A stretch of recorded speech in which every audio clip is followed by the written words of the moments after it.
Hello, नमस्कार, सुप्रभात। Welcome to दृष्टिकोण आईएएस। अगर दुनिया का सबसे शक्तिशाली देश और उसके सबसे शक्तिशाली देश का सबसे शक्तिशाली आदमी अगर ये कहता है कि उसकी जान को खतरा है, तो ये अपने आप में एक आश्चर्यजनक बात है और ये ऐसा हो चुका है। डोनाल्ड ट्रंप जो अमेरिका के पूर्व राष्ट्रपति थे और वर्तमान में राष्ट्रपति पद के उम्मीदवार हैं, उन्होंने अपने जान के खतरे के बारे में बताया है।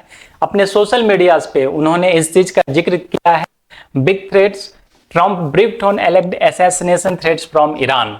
ईरान के द्वारा उसे जान से मारा जा सकता है, ऐसा उन्होंने अपने सोशल मीडिया पे ओपनली कहा है। उन्होंने यूएस इंटेलिजेंस के बारे में कहा है कि वो वाच कर रहा है, वेट कर रहा है क्या होगा। आप इस बात से जानते होंगे कि अभी तक 2 बार जो है डोनाल्ड ट्रंप पे जानलेवा हमला हो चुका है और दोनों बार जो है जो सीक्रेट सर्विस के लोग हैं डोनाल्ड ट्रंप को बचा चुके हैं।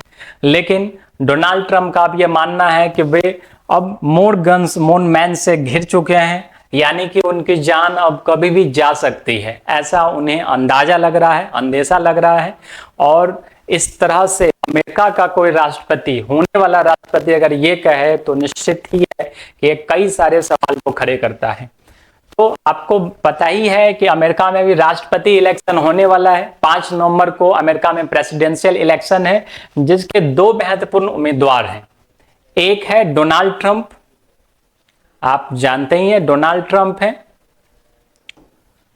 जो रिपब्लिकन पार्टी को सपोर्ट करते हैं, रिपब्लिकन पार्टी से है। और दूसरी अपोनेंट है इनकी कमला हैरिस। कमला हैरिस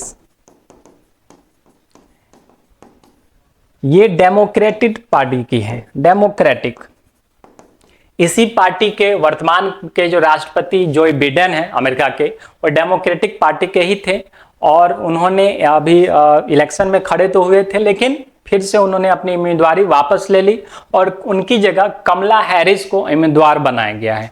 तो 5 नवंबर को ये इलेक्शन होने वाला है और अभी तक डोनाल्ड ट्रंप पे 2 बार जानलेवा हमला हो चुका है। और इस बात को लेकर के ही डोनाल्ड ट्रंप ने कहा है वो इतने सारे बंदूकों से घिर चुके हैं कि उनकी जान कभी भी जा सकती है।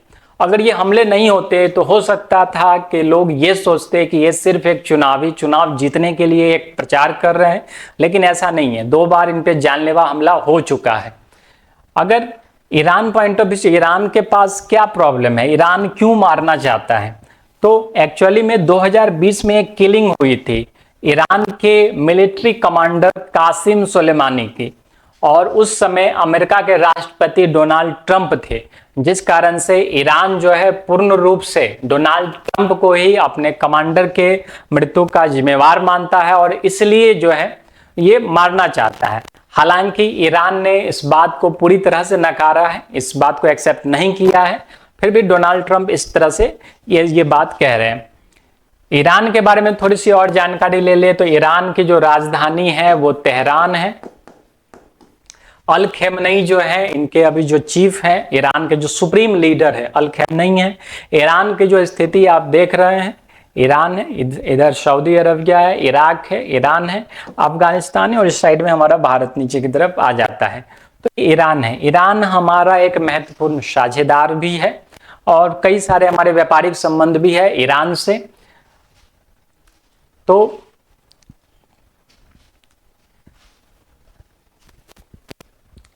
पूरी दुनिया में अभी कई सारे युद्ध के फ्रंट खुल चुके हैं। जैसे एक तो रशिया और यूक्रेन का युद्ध चल ही रहा है, दूसरा इजराइल और फिलिस्तीन का कॉन्फ्लिक्ट चल ही रहा है।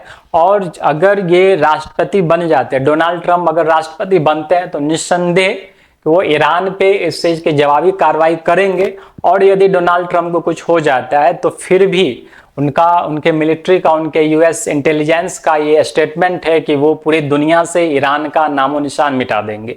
तो निश्चित है अगर जीते भी फिर भी एक नया वार का फ्रंट खुलेगा ईरान की तरफ, और यदि कुछ हो भी जाता है फिर भी ईरान की तरफ फ्रंट खुलेगा। तो इस बात से कभी भी इनकार नहीं किया जा सकता है कि वर्ल्ड वॉर 3 जो है होने वाला है। कभी भी अगर इजराइल वाला कॉन्फ्लिक्ट ही अगर बढ़ जाता है, हालांकि रूस यूक्रेन का कॉन्फ्लिक्ट काफी धीमा अभी चल रहा है, काफी दिन से, और काफी धीमा अब हो चुका है। लेकिन इजराइल का कॉन्फ्लिक्ट जो है दिन प्रतिदिन बढ़ता ही जा रहा है। तो इसलिए इस बात से बिल्कुल इनकार नहीं किया जा सकता है कि वर्ल्ड वॉर 3 कभी भी शुरू हो सकता है।